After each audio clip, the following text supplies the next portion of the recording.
Hi everyone आणि happy Saturday सगळ्यांना. एका सुंदर आठवड्याची सुंदर दुपार सगळ्यांना. सो येस, काल मी एक पर्पल कलर वरून एक स्टोरी पोस्ट केली होती, डार्क जांभळा कलर, आणि तो जांभळा कलर मी ठेवला होता. ऍक्च्युली मला त्याची हॅट विणायची होती, पण ते हॅट न करता मी माझ्याच गोष्टीसाठी तो धागा यूज केला आहे. तो म्हणजे माझ्या चार्जर केबलसाठी. मला चार्जर असं मळकट कळकट अजिबात आवडत नाही. सो मी त्या चार्जरला असे सुंदर कपडे विणलेले आहे. याचं हाफ काम झालेलं आहे, हाफ नाही झालेलं आहे.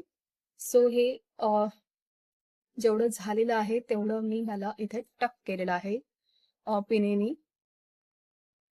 सो येस, हे माझ्या चार्जर केबलचे कपडे आहेत, जे मला सतत असं छान पेटी पेटी फील देईल की येस, सुंदर. हे पूर्ण झाल्यावर मी परत दाखवते.